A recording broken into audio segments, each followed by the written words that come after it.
AVM நிறுவனம் தயாரித்த அன்னை திரைப்படத்திலே மிக முக்கியமான ஒரு பாத்திரத்தில் நடித்தவர் எஸ்வி ரங்காராவ். அந்த படத்தினுடைய ஒரு காட்சியை ஸ்டூடியோவுக்கு வெளியே படமாக்க திட்டமிட்ட அந்த படத்தினுடைய இயக்குனரான பஞ்சு அதற்கான எல்லா ஏற்பாடுகளும் செய்துவிட்டு ரங்காராவுக்காக காத்து கொண்டிருந்தார். அந்த காட்சியில் ரங்காராவ், சந்திரபாபு, சச்சு ஆகிய மூவரும் நடிக்க வேண்டும். அந்த சமயத்தில் ரங்காராவின் ஒரு செய்தி கிருஷ்ணன் பஞ்சுவுக்கு வந்தது. நான் வெளிப்புற படப்பிடிப்புக்கு வரமாட்டேன்னு உங்களுக்கு தெரியாதா? தெரிஞ்சும் ஏன் நீங்கள் பாட்டு வெளிப்புற படப்பிடிப்புக்கு ஏற்பாடு பண்ணீங்க? என்னால் வர முடியாது என்று ரங்காராவ் சொல்லி அனுப்பியிருந்தார். இந்த தகவலை கேட்டவுடனே பஞ்சுவுக்கு சுருன்னு கோபம் வந்துருச்சு. சாதாரணமாகவே பஞ்சு கோபக்காரர். ரங்காராவுடைய வீட்டுக்கு ஃபோன் பண்ணார் பஞ்சு. இந்த காட்சியை வெளிப்புறத்தில் படமாக்கணுமா இல்லை ஸ்டூடியோக்குள்ளே படமாக்கணும்னு முடிவெடுக்க வேண்டியது என்னுடைய வேலை. இந்த காட்சியை இங்கே நான் படமாக்குறதுன்னு முடிவு பண்ணிட்டேன். நீங்கள் வந்தீங்கன்னா இந்த காட்சியை உங்களை வச்சு எடுப்பேன். நீங்கள் வர முடியாதுன்னீங்கன்னா உங்களுக்கு பதிலாக வேறு ஒரு நடிகரை வைத்து இந்த காட்சியை நான் படமாக்குவேன். ஏவிஎம் நிறுவனத்தினர் அதுக்கு எங்கிட்ட எந்த ஆட்சேபத்தையும் தெரிவிக்க மாட்டாள் என்று ரங்காராவிடம் சொன்னார் பஞ்சு. அவர் அப்படி ஃபோன் பண்ண 1 மணி நேரத்தில் படப்பிடிப்பு தளத்துக்கு வந்த எஸ்வி ரங்காராவ், நான் வெளிப்புற படப்பிடிப்புக்கு வரமாட்டேன் அப்படின்ற விஷயம் உங்களுக்கு தெரியாதா? அப்படி இருந்து ஏன் இது மாதிரி பிடிவாதம் பிடிக்கிறீங்க என்று அந்த இயக்குனரிடம் கேட்டார். முதல்ல ஒரு விஷயத்தை நீங்கள் கற்றுக்குங்க. படத்தினுடைய இயக்குனர் என்ன சொல்கிறாரோ அதன்படி நடங்க. அதுதான் உங்களுக்கும் நல்லது, படத்துக்கும் நல்லது என்று எஸ்வி ரங்காராவுக்கு அறிவுரை கூறினார் பஞ்சு.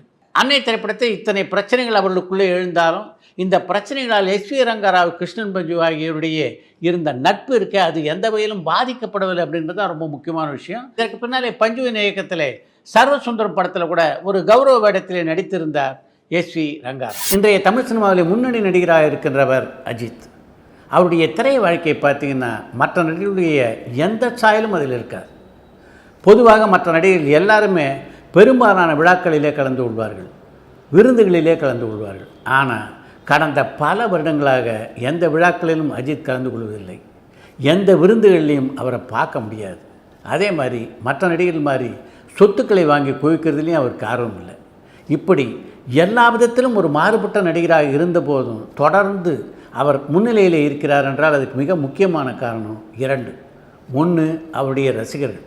அஜித்துடைய திரைப்படங்கள் வெற்றி அடையாத போதும் சரி, அஜித்துக்கு தொடர்ந்து படங்களே இல்லாத இருந்த நிலையிலும் சரி, அவரை கைவிடாத அவருக்கு பக்கபலமாக இருந்தவர்னா இன்று வரைக்கும் அவருடைய ரசிகர்கள் தான். அதே மாதிரி இந்த அளவு அவர் புகழோடு இருப்பதற்கு மிகவும் முக்கியமான இன்னொரு விஷயம்னா அது விஜய் ஒரு பேட்டியிலே குறிப்பிட்டிருந்தது மாதிரி அஜித்தினுடைய தன்னம்பிக்கை.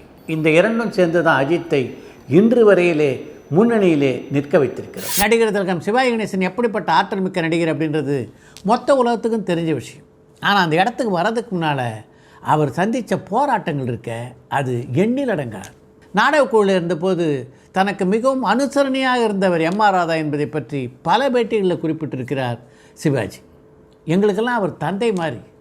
அவர் நாடகக்குழு இருக்கும்போது நாங்கள் படுத்துட்டு இருக்க இடத்தெல்லாம் சுத்தம் பண்ணுவார், குழந்தைங்களுக்கெல்லாம் தலைவாரி விடுவார், எங்களை அந்த மாதிரி கவனிச்சுப்பார் என்று எம்.ஆர். ராதாவை பல பேட்டிகளிலே புகழ்ந்திருக்கிறார் சிவாஜி. அப்படிப்பட்ட எம்.ஆர். ராதா கோவை சென்ட்ரல் ஸ்டூடியோவில் மங்கையர்க்கரசியை என்ற படத்துடைய படப்பிடிப்பு நடந்து கொண்டிருந்த போது அந்த படத்தில் வாய்ப்பு வாங்கி தருவதற்காக சிவாஜி கணேசனை அழைத்து சென்றார். அந்த படம் பி. சின்னப்பா கதாநாயகனாக நடித்த படம். அந்த தயாரிப்பாளரை பார்த்து வணக்கம் போட்டுட்டு நின்றார் சிவாஜி. சிவாஜியை பார்த்து அந்த தயாரிப்பாளர் சொன்ன வார்த்தை என்ன தெரியுமா? தேரமாட்டான் என்பது தான். அப்படி ஒரு தயாரிப்பாளரால் விமர்சிக்கப்பட்ட சிவாஜி தான் நடிகர் திலகம் என்ற பட்டத்தை பெற்றது மட்டும் இல்லாமல் நடிப்புக்கு அத்தாட்சியாகவே கடைசி வரைக்கும் வாழ்ந்து மறைந்தார். யார்கிட்ட என்னென்ன திறமை ஒளிந்து கொண்டு இருக்கும் என்று நமக்கு தெரியாது. அதனால் யாருடைய திறமையும் குறைத்து மதிப்பிடக்கூடாது அப்படின்றதுக்கு உதாரணமாக ஒரு சம்பவத்தை தான் இன்று உங்களோடு பகிர்ந்து கொள்ள இருக்கிறேன். கந்தன் கருணை என்ற படத்தில் ஒரு போர்க்கள காட்சி படமாக்கப்பட இருந்தது. தேவர்கள், அசுரர்கள் 2 பேருக்கு நடுவே போர் நடக்கும். அந்த செட்டுக்குள்ளே அந்த காட்சியை படமாக்க திட்டமிட்டிருந்தார்கள். அதனால் தன்னுடன் உதவி இயக்குநரை அழைத்து கொண்டு அந்த படத்துடைய தயாரிப்பு நிர்வாகியான வீரையா அந்த ஸ்டூடியோவுக்கு சென்றார். ஸ்டூடியோவில் அந்த ஃப்ளோரை பார்த்தார். அந்த ஃப்ளோரை பார்க்கும்போது மொத்தம் 500 பேர் நின்று தான் அந்த காட்சியை படமாக்கினா நல்லாயிருக்கும் என்று அவருக்கு தோன்றியது. ஏன்னா செட்டில் அவ்வளோ பேர் தான் நிறுத்த முடியும் என்று அவர் துல்லியமாக கணக்கிட்டார். ஆனால் அந்த உதவி இயக்குநரில் 1000 பேர் வேண்டும் என்று கேட்டார். சாதாரணமாகவே 1000 பேர் இந்த தளத்துக்குள்ளே நிறுத்துறது கஷ்டம்.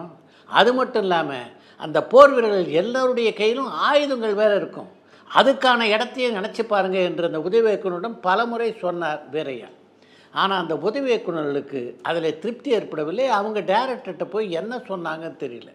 உடனடியாக ஏஎல்எஸ் வீரையாவை அழைத்தார் ஏபி நாகராஜன். வீரையா பிள்ளை, நாளைக்கு இந்த சண்டை காட்சி இருக்குல்ல, அதை நீங்களே படமாக்கிடுங்க, நான் ஸ்டுடியோவுக்கு வரல என்று கோபமாக சொல்லிவிட்டு போய்விட்டார் ஏபி நாகராஜன். அவர் அப்படி கோபமாக சொல்லிவிட்டு போன உடனே இந்த உதவி இயக்குநர்கள் ஏதோ தாறுமாறாக அவரிடம் சொல்லியிருக்கிறார்கள். அதன் காரணமாகத்தான் ஏபி நாகராஜன் அந்தளவு கோபமாக போய்விட்டார் என்ற விஷயம் வீரையாவுக்கு புரிந்தது. உடனடியாக அவரை சந்திப்பதற்காக அவருடைய அலுவலகத்துக்கு போனார் வீரையா. அப்போதும் கோபம் தணியாத நிலையிலே தான் இருந்தார் ஏபி நாகராஜன். நாங்கள் என்ன கேட்குறோமோ அதை ஏற்பாடு செய்து தர்றது தான் உங்கள் வேலை, புரியுதா? நாங்கள் எத்தனை பேரை வச்சு படமாக்கணும்லாம் நீங்கள் எங்களுக்கு சொல்லித்தராதீங்க என்றார் அவர். நீங்கள் சொன்னபடியே நாளைக்கு 1000 பேர் நான் ஏற்பாடு பண்ணிடுறேன், நான் ஏதாவது தவறாக செஞ்சுருந்தால் மன்னிச்சுங்க என்று சொல்லிவிட்டு அந்த இடத்துல கிளம்பிட்டார் வீரையா. மறுநாள் காலையில் சொன்னபடி 1000 பேர் வந்து விட்டார்கள். ஸ்டண்ட் கலைஞர்கள் 10 பேராக அந்த தளத்துக்குள்ளே அனுப்பி கொண்டிருந்தார்கள். 500 பேரை உள்ளே அனுப்பிச்ச உடனே அந்த தளம் முழுக்க நிரம்பி விட்டது. வெளியில் 500 பேர் காத்து கொண்டிருக்கிறார்கள். அப்போ தான் படப்பிடிப்பு தளத்துக்கு வந்து இறங்கினார் ஏபி நாகராஜன். ஏன் இவங்கெல்லாம் வெளில நிற்கிறாங்க, உள்ளே அனுப்புறதானே என்று ஸ்டண்ட் மாஸ்டரை பார்த்து அவர் கேட்டபோது, உள்ளே நிற்க இடம் இல்லைங்க, இவ்வளோ பேர் தான் உள்ளே நிற்க முடியும் என்றார் இந்த ஸ்டண்ட் மாஸ்டர். உள்ளே போய் படப்பிடிப்பு தளத்தை பார்த்தார் ஏபி நாகராஜன். ஏஎல்எஸ் வீரையா சொன்ன கணக்கு எவ்வளவு சரியான கணக்கு என்று அவருக்கு துல்லியமாக தெரிந்தது. மதியம் படப்பிடிப்பு இடைவேளையின் போது வீரையாவை அழைத்த ஏபி நாகராஜன், உங்கள் கணக்கு தான் சரி, நான் தான் தப்பாக சொல்லிட்டேன் என்று தான் செய்த செயலுக்கு வீரையாவிடம் வருத்தம் தெரிவித்தார். ஏபி நாராயணன் உள்ள உயர்ந்த குணம் அதுதான்.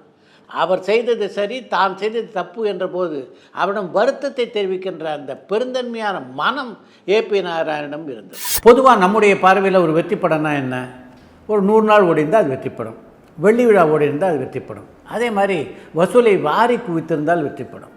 ஆனால் இயக்குனர் ஸ்ரீதர் இந்த பார்வையிலிருந்து முழுவதுமாக வேறுபடுகிறார். ஒரு வெற்றி படம் என்பது 100 நாள் ஓடுகின்ற படமோ 25 வாரம் ஓடுகின்ற படமோ அல்ல. ஒரு வெற்றி படம் என்பது அந்த படத்தை பார்க்குறான்ல, அவனை தூங்க விடாமல் செய்ய வேண்டும். அது ஒரு உணர்வுபூர்வமான படமாக இருந்தால் அவனுடைய உறக்கத்தை அந்த படம் கெடுக்க வேண்டும். அதே மாதிரி ஒரு மகிழ்ச்சிகரமான ஒரு நகைச்சுவை படமாக இருந்தால் வீடு போகின்றவரை அந்த படத்தை பற்றி நினச்சி சிரிக்கணும்.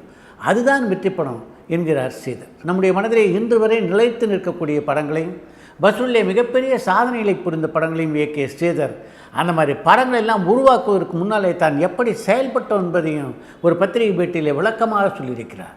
ஒரு கதையினுடைய கரு எனக்கு கிடைத்து விட்டதென்றால் அதுக்கு பின்னால் அதிலேயே நான் மூழ்கிடுவேன். சாப்பாடு, தூக்கம் எதுவும் என்னுடைய நினைவில் இருக்காது. அதே மாதிரி அந்த படத்தினுடைய படப்பிடிப்புக்கு போகிறதுக்கு முன்னாடியே அந்த காட்சி சம்பந்தப்பட்ட வசனங்கள் எல்லாம் என்கிட்ட தயாராக இருக்கும். 8:30 மணிக்கே அந்த காட்சியில் வசனங்கள் என்னென்ன, அந்த காட்சியை எப்படி படமாக்கப் போகிறேன், எந்தெந்த கோணங்களில் படமாக்கப் போகிறேன் என்பது முழுக்க தீர்மானித்து விடுவேன் என்கிறார் ஸ்ரீதர். ஸ்ரீதர் எப்படிப்பட்ட ஒரு வெற்றிகரமான இயக்குனர் என்பது நாம் அனைவரும் அறிந்த ஒரு விஷயம். அந்த வெற்றிக்கு பின்னால் எப்படிப்பட்ட உழைப்பு இருந்திருக்கிறது என்பதை தான் உங்களுக்கு எடுத்து சொல்ல நான் விரும்புகிறேன்.